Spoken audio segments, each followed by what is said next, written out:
And Pakistan as well as in Europe and Africa.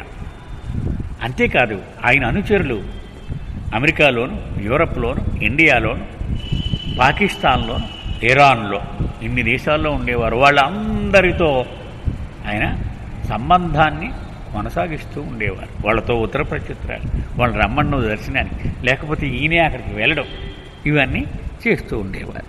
He became their divine master. ఆయన అనుచరులకు ఆయన దివ్య ప్రియతముడు, ఒక గురువు, దివ్య మార్గదర్శకుడు అయిపోయాడు ఈయన. మాస్టర్, మాస్టర్ అంటే ఎవరు? గురువు. ఎలాంటి గురువు? మానవుడైన గురువు కాదు, దైవమైన గురువు. అంటే దేవుడు గురువు అయ్యి దిగొచ్చాడు అనమాట వీడి కోసం. మామూలుగా మనకు కనిపించే గురువులందరూ మానవులు వాళ్ళు, కానీ ఇక్కడ మాత్రం అవతార పురుషుడిని అనుసరించేవాడికి సాక్షాత్తు భగవంతుడే గురువుగా ఉండి చేయి పట్టుకొని నడిపిస్తూ ఉంటాడు. మీరు ఎంత అదృష్టవంతులరా బాబా అన్నాడు. సాక్షాత్తు భగవంతుడే మీ కళ్ళు ఎదుర్కొంటారు నిలబడి, ఆయన సన్నిధానంలో మీరు హాయిగా ఆయన భుజం మీద చెయ్యేసి తిరుగుతున్నారు. నేను ఏమి చెప్పను మీ గొప్పతనం, మీకు దక్కినటువంటి పరమ భాగ్యం. అంటే మనం గమనించడం లేదని ఆయనే చెప్తున్నాడు.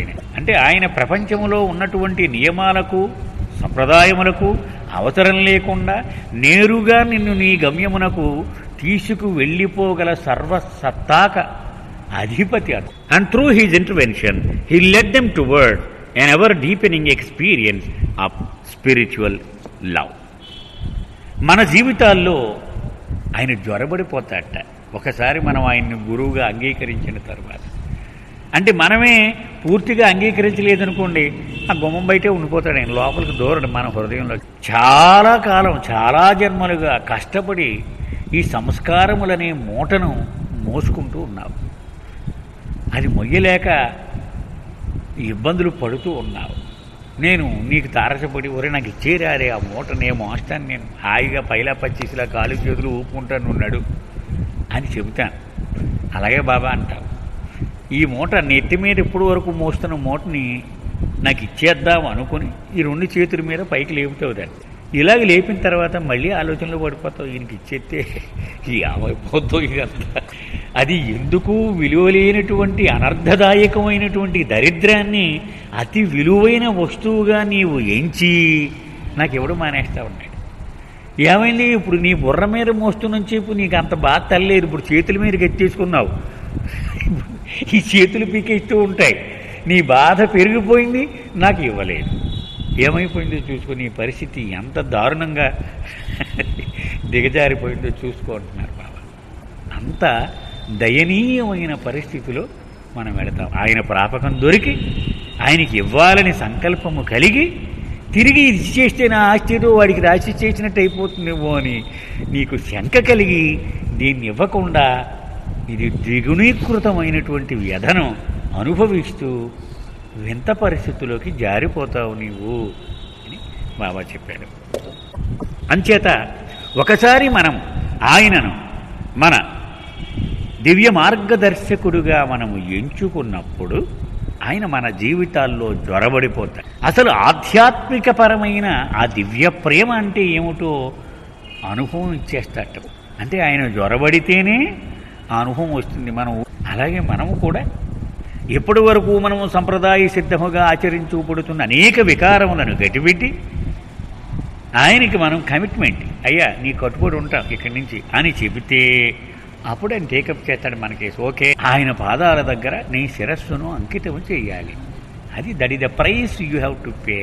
In the late 1940s, Baba intimated that there would be a shift in the focus of his activities. 1940వ దశకం వచ్చేటప్పటికి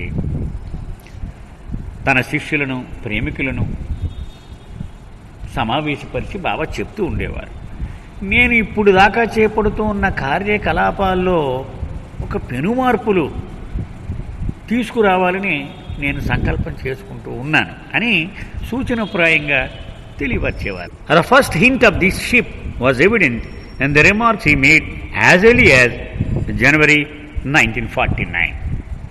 జనవరి 1949లో దీన్ని కొంచెం గట్టిగా నొక్కి చెప్పడం జరిగింది బాబా. అంటే ఆయన కార్యవిధానం మనం చూస్తే ముందు హింట్లు ఇస్తూ ఉంటాడు ఆయన. అది మనం ఎవరో పసిగట్టలేము. దాన్ని అలాగ ఒక ముసుగేసే అవి హింట్లు ఇస్తూ ఉంటారు ఆయన. 1949 జనవరిలో ఆయన యొక్క మాటలు మనం చూస్తే మనకి స్పష్టంగా అర్థమవుతుంది. But at that time none of his mandali comprehended their real meaning. I do not feel like caring for anything as to what remain and what goes. వీళ్ళంతా ఊరికే వరి అయిపోతూ ఉంటారు. అక్కడ చెట్లు వేయాలి, ఇక్కడ నీళ్లు చూడాలి, ఇక్కడ మేరాబాద్ యొక్క అభివృద్ధి గురించి ప్రణాళిక ఇదంతా చేస్తున్నప్పుడు బాబా అనేవారు. నాకు ఎందుకునో శ్రద్ధ కనిపించట్లేదు. నాకు ఏముంటుంది, ఏం పోద్ది, పోతే పోనద్దు, వీటి గురించి నాకు ఆసక్తి తగ్గిపోయి. An immediate reduction of 50% must be made on all expenses right now. కాబట్టి ఇప్పుడు రోజుకి ఎంత ఖర్చు పెడుతున్నారు? ఏది బడ్జెట్ పట్టరామనేవారు. బడ్జెట్ తినేవి ఎంత రోజుకి? 500 రూపాయలు. ఇది సగం తగ్గించేయాలి రోజుకి. మనం ఇప్పటి నుంచే అలవాటు మొదలు పెట్టాలి. 250 అంతే. అంటే ఇలాగే ఇండికేట్ చేస్తున్నారన్నమాట రాబోయేటువంటి ఆ పెను మార్పుకి వీళ్ళని సిద్ధం చేస్తూ ఉండే. From July you will see and hear things for yourself. అంటే నేను ఏదో ఊరికనే కాలక్షేపాన్ని చెప్తున్న మాటలు అనుకుంటున్నారా?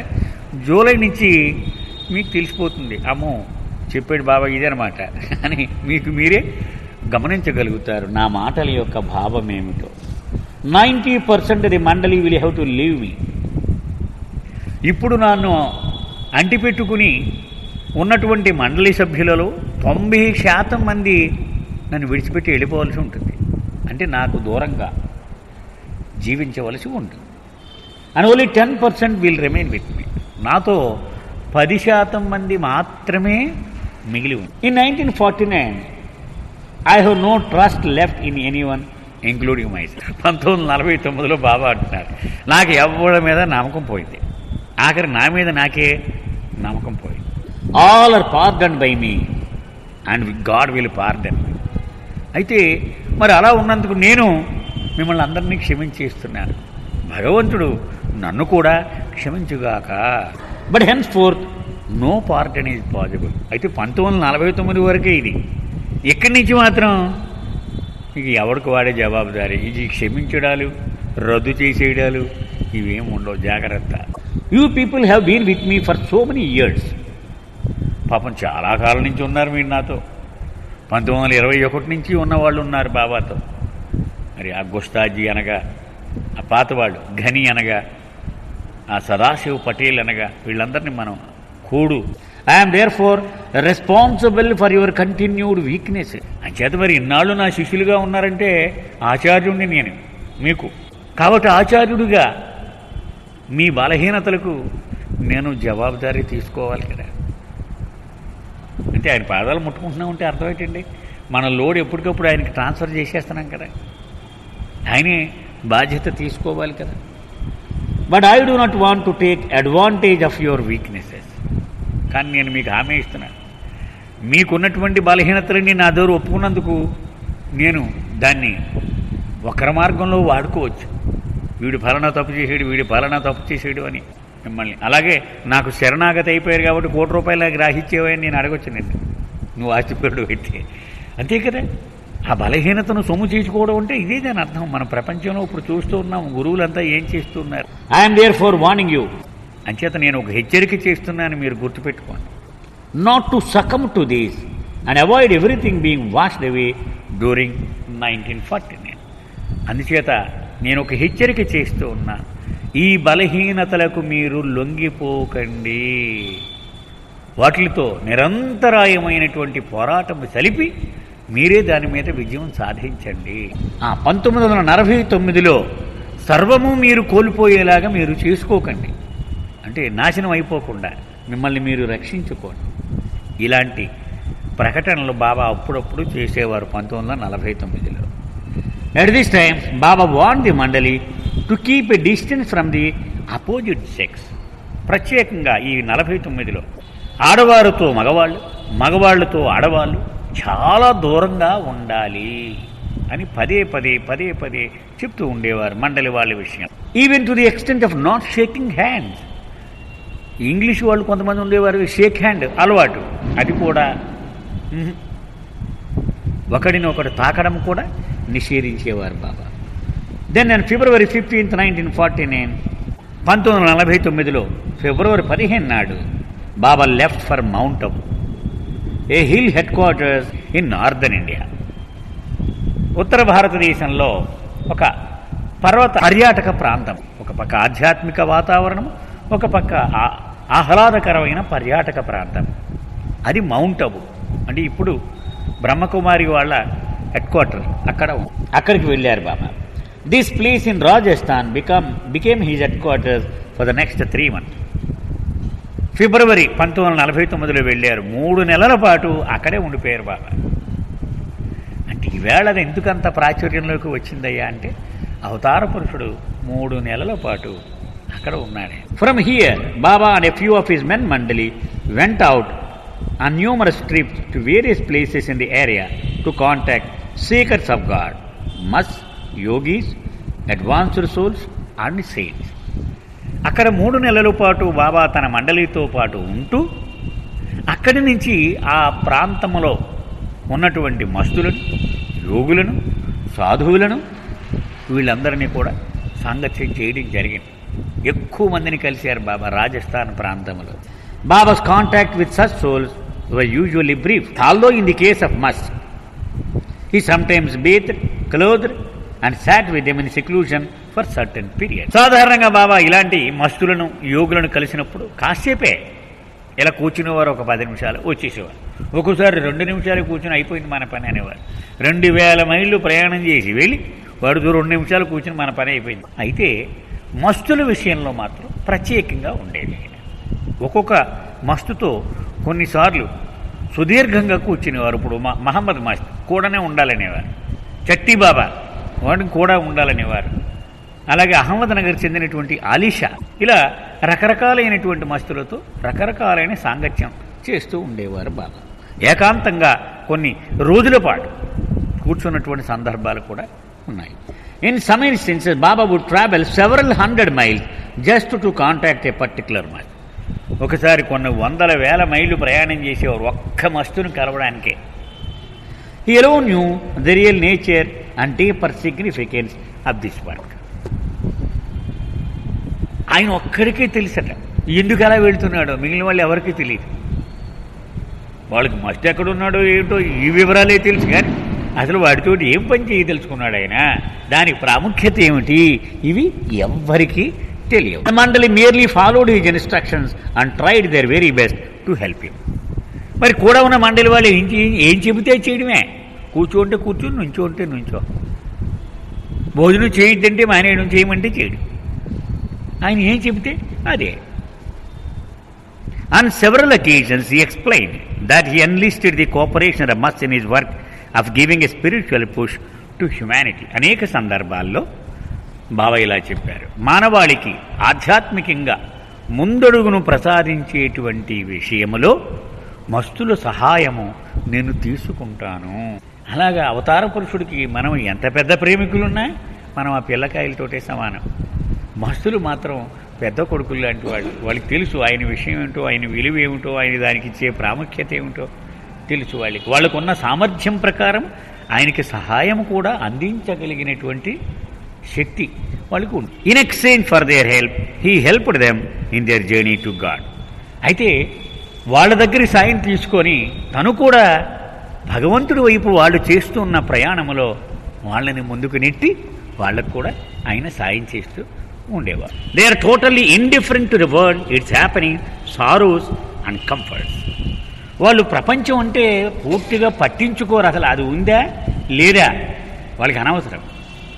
అలాగే ప్రపంచంలో జరిగేటువంటి పరిస్థితులు వాళ్ళకి అనవసరం.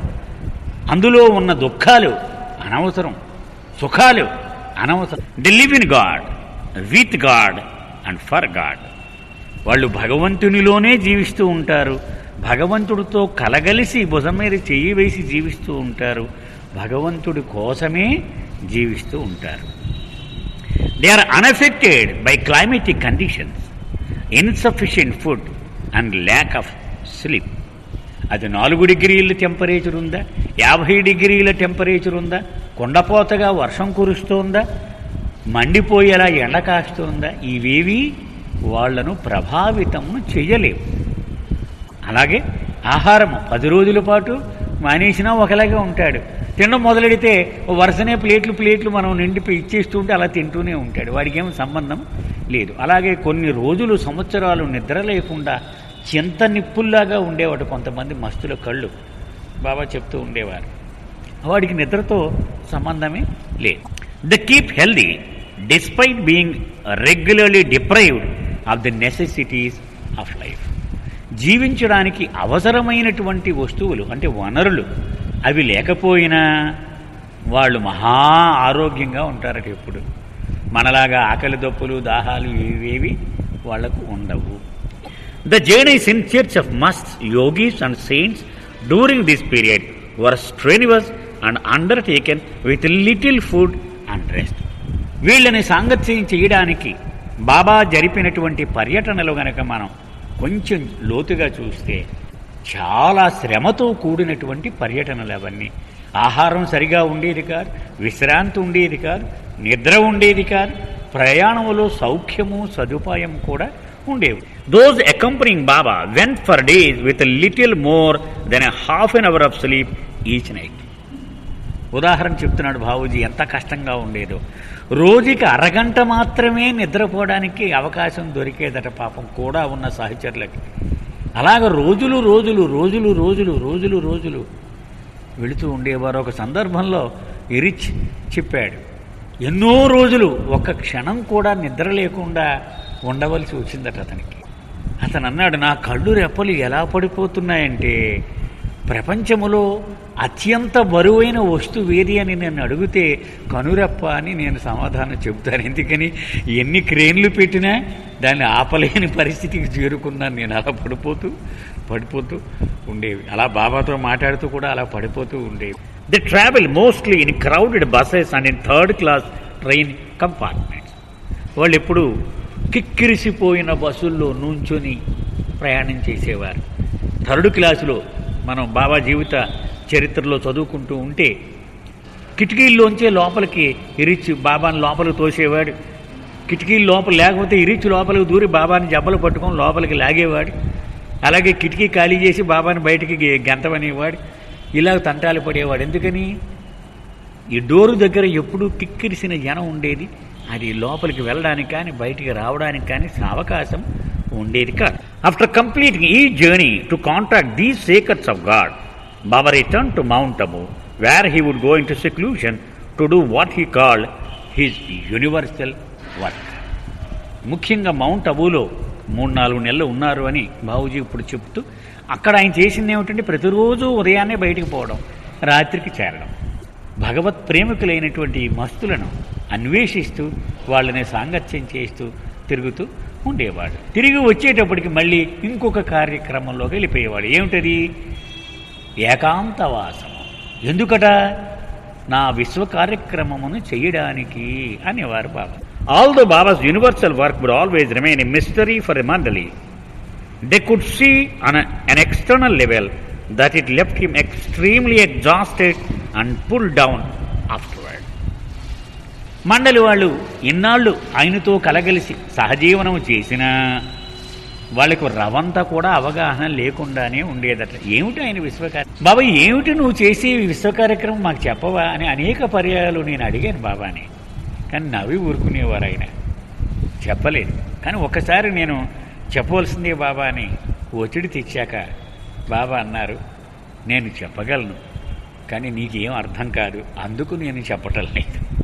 నేను చెప్పలేక కాదు, నీకు అర్థం కాదు, అది నీ స్థాయికి చాలా మించినది అని బాబా చెప్పారు. అలాగ ఆయన చెప్పిన తర్వాత నేను ఇక సాహసం చెయ్యలేదు అని అది వివరణ ఇచ్చాడు దాని గురించి. అలాగే మండలి వాళ్ళకి ఏమీ తెలిసేది కాదు, కానీ ఒక్క విషయం మాత్రం వాళ్ళు గమనించగలిగేవారు. ఏమిటది?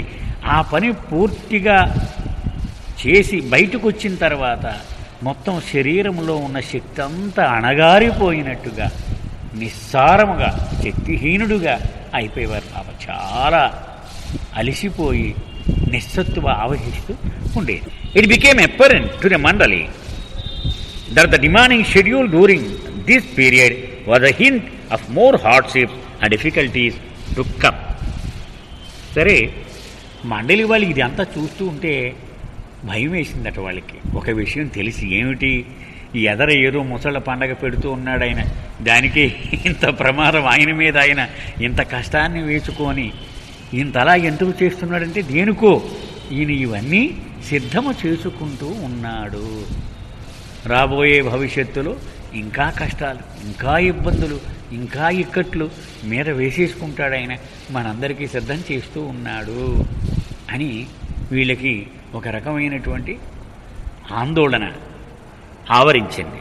ఇండీడ్ ఈయన telegram to Ranju sent from Mount Abu, Baba dictated. అంతేకాదు తన ఆప్తుడైన శిష్యుడు రంజు అబ్దుల్లాకు ఒక టెలిగ్రామ్ పంపించారు బాబా మౌంట్ అబూలో ఉన్న కాలములోనే.